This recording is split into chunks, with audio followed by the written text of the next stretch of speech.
Welcome or welcome back. This is your curious European friend. So, Canadians have the stereotype of being very polite and kind, but at the same time going savage during war. So, how can these two things be true? That's what we'll be looking into in this video, as I'll be reacting to why Canadians go ballistic during war. So let's find out together. Why do Canadians go ballistic in war? Canadians. We all know the stereotype. Nice, friendly, and extremely apologetic. If you're fighting them, though, avoid them at all costs, because for some strange reason, these usually calm maple leaf lovers go absolutely ballistic when there's a war on. Trench raids. In World War I, the only thing scarier than going on a trench raid was to be on the receiving end of a Canadian one. Soon after their deployment, the Canucks earned a fearsome reputation as enthusiastic and innovative practitioners of this brutal art. To maximize stealth, they were known to blacken their faces and to wear thick rubber gloves. They also brought along with them a variety of handmade weapons to optimize their killing effectiveness, such as spiked clubs, knives, and brass knuckles, to allow them to take out enemies silently. Alternatively, I guess you gotta do what you gotta do. Bombs and grenade catapults were used if they preferred to go in guns blazing. On operation, the Canadians tore through trenches so quickly and with such cold-blooded efficiency that by the end of the war, they were able to reach up to 1 kilometer behind enemy lines. Their speed and ferocity earned them the nicknames from the terrified Germans, ranging from stormtroopers to wild colonials. The savage determination of the Canadians was most on show in the 4 months leading up to the Battle of Vimy Ridge, where they conducted 55 raids. The most disastrous of these happened in March of 1917, involving over 1,300 soldiers, despite suffering an appalling 43% casualty rate and being constantly gassed. One group of raiders Gassed? What? I'm also gonna just put on subtitles real quick. Gas attacks? Who was doing the gas attacks? To clear a 450-meter section of the German trench. Killing prisoners of war.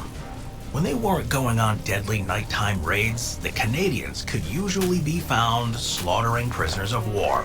Shockingly, in World War I, the murder of German POWs was actively encouraged by some commanders.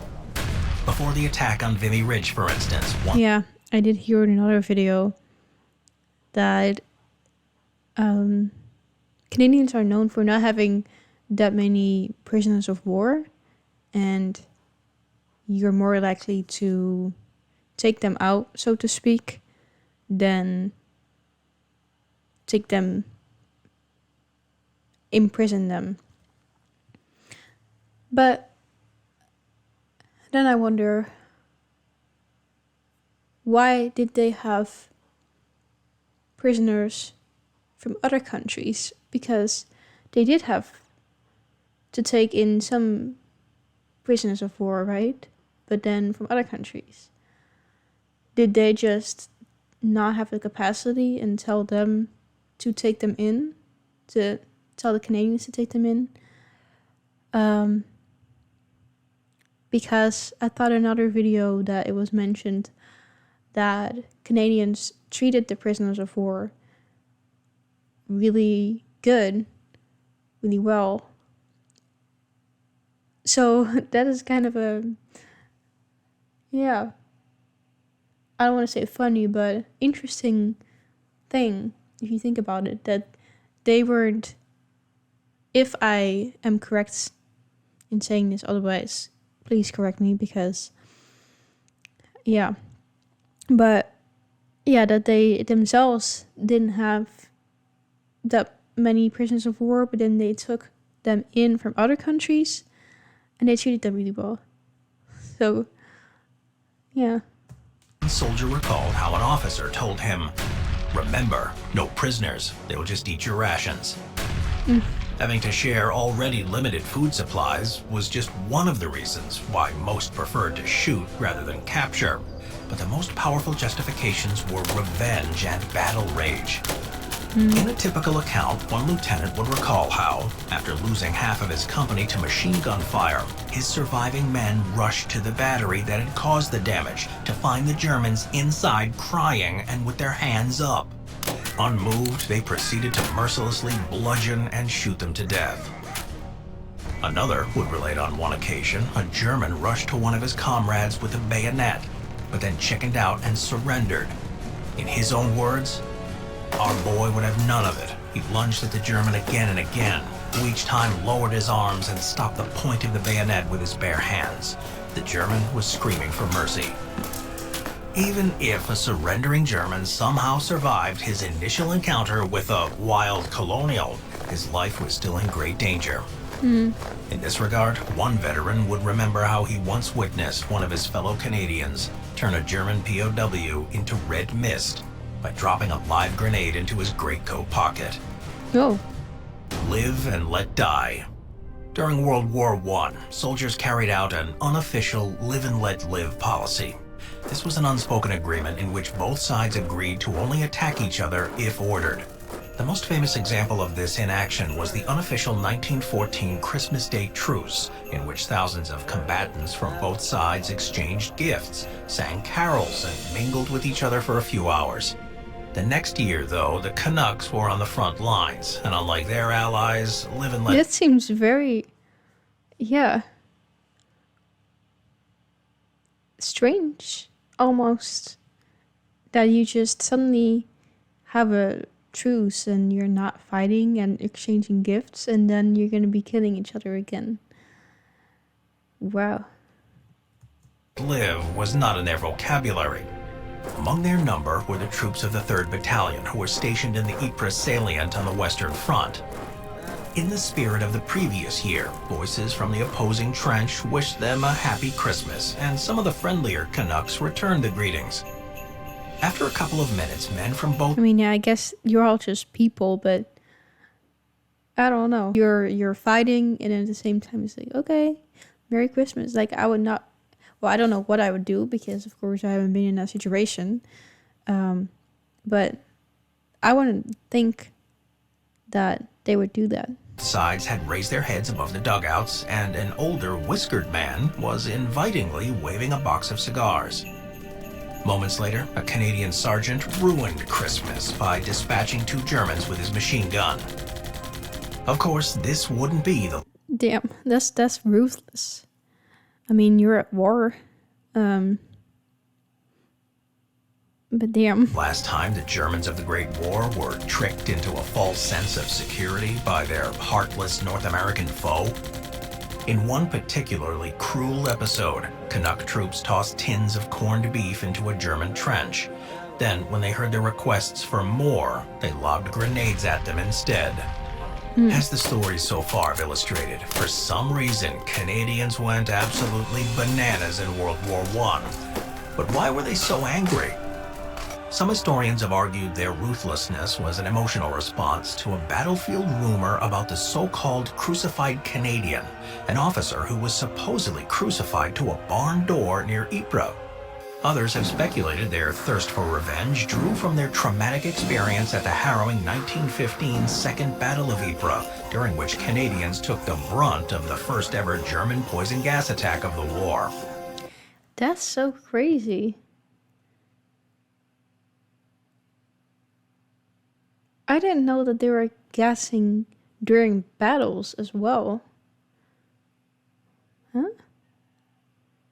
Like, of course I knew about the gassing in the camps and everything, but I didn't know that they were using it as a weapon during the battles.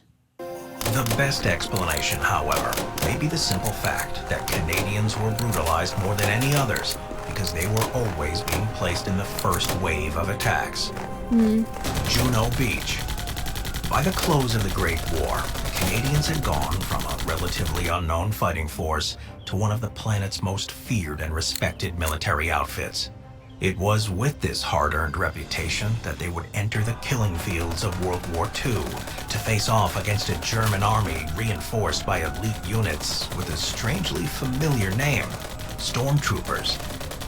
On June 6, 1944, the Canadians reminded everyone of their elite status when they pulled off what's considered one of the most tactically successful operations of D-Day. Their objective was to storm Juno Beach. Yeah, I did hear about this. And then seize the cities of Caen and Bayeux with 14,000 soldiers and 1,000 paratroopers. During the first wave, 3,000 lion-hearted Canadians rushed towards German pillboxes, taking heavy casualties. They were then followed in by tanks, which obliterated most of the German beach defenses, allowing infantrymen to swarm in and begin close-quarters fighting. Impressively, it took them less than 2 hours to secure their first route off the beach at the small town of Courcelles. By the end of the day, Courcelles-sur-Mer, Saint-Aubin-sur-Mer, and Colombiers-sur-Soleil had all fallen, and the tank regiment of the 1st Hussars were at the Caen-Bayeux highway intersection, making them the only Allied unit on D-Day to actually reach their final objective. The Devil's Brigade. In World War II, the Canadians distinguished themselves not only as dependable infantrymen, but also as skilled commandos in a joint American-Canadian unit called the 1st Special Service Force, better known as the Devil's Brigade, or the Black Devils. The Devil's Brigade was formed in June 1942 and had only accepted individuals into its ranks who were already well acquainted with survival and the outdoors. As a result, former skiers, parachutists, hunters, lumberjacks, trappers, and game wardens made up the majority of its personnel. These hard and rugged men were transformed into killing machines via a brutal training regime that involved 100-mile speed march. Oh, wait. Wow. So they took men that hadn't fought before, but they basically just knew how to survive in the wild, kind of? And then transformed them into these machines. I wonder how long that took for them to train them then. And specialist training with all sorts of weapons, explosives, and vehicles. To strike fear into their enemies' hearts on the battlefield, they placed a calling card on the dead, emblazoned with the phrase, "The worst is yet to come," in German. The Black Devils were assigned the most dangerous assignments, with one of their most iconic missions taking place in December of 1943 at the mountain peak of Monte la Defensa, southeast of Rome. For about a month, multiple British, Canadian, and American assaults attempting to dislodge the Germans at the top had been wiped out one after the other. By the time the Devil's Brigade arrived on the scene, Monte la Defensa had been battered with over 200,000 shells, earning it the nickname the $1 Million Hill. At 1:30 a.m. on December 3rd, carrying 60-pound rucksacks as well as knives, guns, and bayonets, and with charcoal-blackened faces, 600 men of the 1st Special Service Force began climbing up the near-vertical cliff face as fog and swirling snow enveloped the mountain. A little before 6 a.m., they reached the summit and began quietly slitting the throats of sentries. Then, all of a sudden, a rock slide gave away their position and the enemy opened fire. The fighting was intense and both sides suffered heavy losses, but the battle-hardened Germans were eventually expelled. In a mere 2 hours, the month-long standoff had been ended by a force that was 10 times smaller than the combined Allied force that That's crazy. had up until then failed to take Monte la Defensa.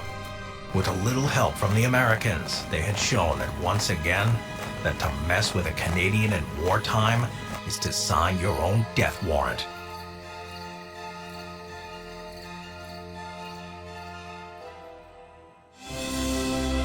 So it seems like they've been doing it pretty much all throughout history. I don't know if I can say that because I don't know that much about the history yet. But from what I do know, it seems like Canadians at war have always been about efficiency, and they're not afraid to be savage to reach their goal. Yeah, I'm still wondering why exactly that is. He said because they also usually were one of the people at the front line, which would make sense why you get even more hardened. But I did see a comment about them, the Canadians, maybe fighting alongside the people that they know, like their family and friends. But I don't know if that's true. So if you do know more, let me know in the comments.